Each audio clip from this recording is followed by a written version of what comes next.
So hello everyone, this is educator Vikas और आज के एपिसोड नंबर 6 में we are going to see GDP at market price versus factor cost. तो again this is also another amazing topic that we are going to see today. So let's just begin. India's GDP at market price is different from GDP at factor cost. But aren't we talking about the same economy? ऐसा कैसे होता है कि जब आप GDP at market price calculate करते हो तो वो डिफरेंट होती है फैक्टर कॉस्ट से. सो इसका मतलब ये है कि there is something about these two terms. Let's just सी.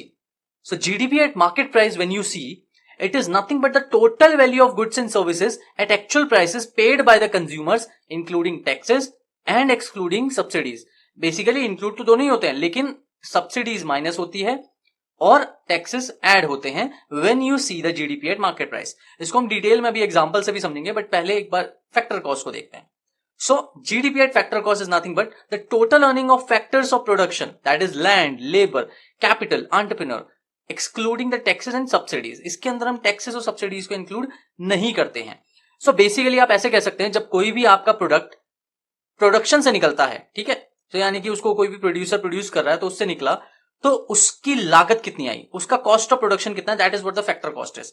क्योंकि हम जीडीपी की बात करते हैं तो हम इसको इस तरीके से भी बोलते हैं कि जो प्रोड्यूसर है उसने कितना पैसा कमाया, ठीक है ना, विदाउट टैक्सेस एंड सब्सिडीज कितना पैसा उसके हाथ में आया after the production, that is what you call as GDP at factor cost. जिसके अंदर लैंड का रेंट पे करना होता है, लेबर को वेज देनी होती है, कैपिटल का इंटरेस्ट और एंटरप्रेन्योर को प्रॉफिट. सो ये सारा कंबाइन होकर जीडीपी एट फैक्टर कॉस्ट बनाता है. इन शॉर्ट आप ऐसे कह सकते हैं कि GDP at market price nothing but GDP at factor cost plus indirect taxes and minus subsidies.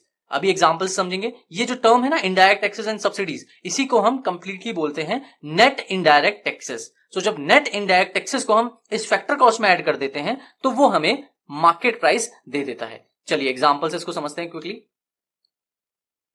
सो एक वर्किंग एग्जांपल लेते हैं. लेट्स से कि एक प्रोडक्ट है जो कि 120 रुपए का बिकता है, सोल्ड होता है. अब उसके अंदर 20 रुपए, ये हम कंज्यूमर की बात कर रहे हैं, ये कंज्यूमर को सोल्ड हो रहा है. इसके अंदर हमने माना कि भाई जो 20 रुपए है वो तो आपका इनडायरेक्ट टैक्स हो गया, ठीक है ना, आपने टैक्स पे किया होगा.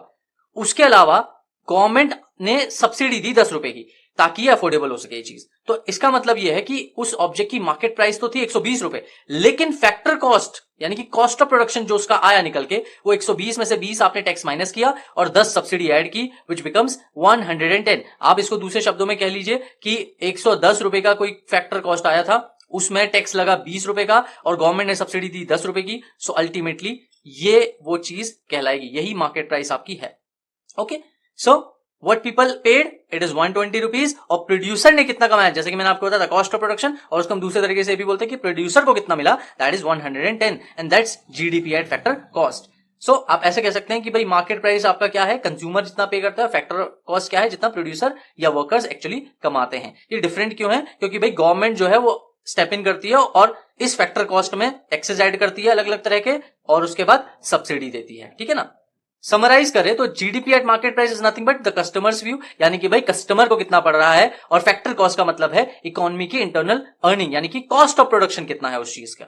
ठीक है, तो आरबीआई और गवर्नमेंट दोनों का ही यूज करते हैं, डिपेंड करता है कि आप क्या एनालाइज कर रहे हैं. क्या आप जीडीपी को या इकोनॉमी को इंटरनली एनालाइज कर रहे हैं या आप कस्टमर सेंटर के व्यू के हिसाब से एनालाइज कर रहे हैं. अगली क्लास में another classic we are going to see that is gross national product and gross domestic product के बीच में difference. Okay, so subscribe and stay on the right. Let's just meet in the next class. Thank you so much. Bye-bye.